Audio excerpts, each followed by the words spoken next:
The top finishers out there are fantastic at getting the ball in the back of the net. But there's one other thing that these players who are leading in the scoring charts have in common.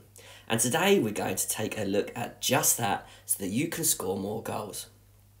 And if we look at the Premier League scorers, we can see that Mo Salah is currently leading the way.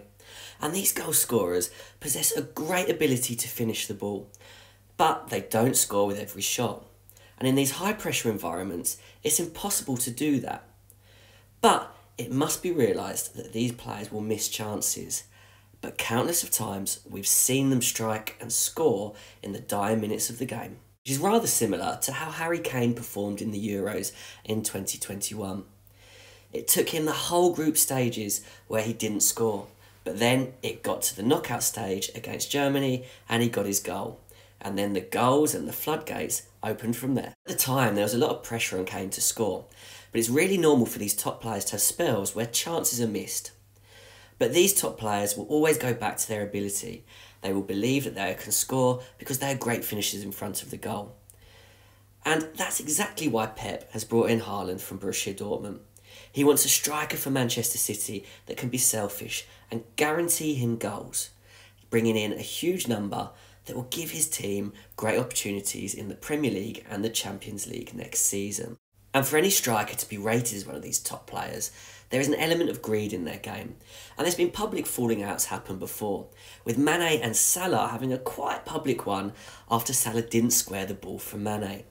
But that confidence to back themselves and take opportunities on their own really leads to the opportunity to be a top striker and a top finisher. And we can see that from Salah and Harry Kane. Both of these players take an incredible number of shots. But if you take a look at their shots to goal ratio, it actually seems quite low. But for some players that are great finishers like Salah and Kane, why would it be that they're so low? And that is because they take more shots and they take more chances. These players will try and get into the area and they have the confidence to get into positions where they will be in a spot they can score more goals. However, being in these positions, there is a good chance they will miss because there's a lot of factors involved. But this sums up Marcus Rashford's season exactly. He's a player who's scored lots of goals in the past, but his numbers have reduced. And this season, we can see that Mo Salah is taking almost double his shots. And instead of getting into the box and getting on the end of crosses, Marcus Rashford is deciding to hang back. And this might be because he's not wanting to be criticised, which is understandable. And lots of players have been in the same boat. They've been wanting to score more goals, but too worried about making those mistakes. But the top goal scorers out there, the ones leading the goal scoring charts, will continue to shoot.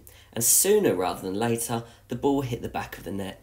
So what they need to do is to keep working on their finishing so they're feeling sharp and confident. But the one thing that they all have in common, which allows them to hit the back of the net more, is not being afraid to shoot. And therefore, taking more shots, which will lead to more goals. Thanks for watching, and please feel free to like and subscribe.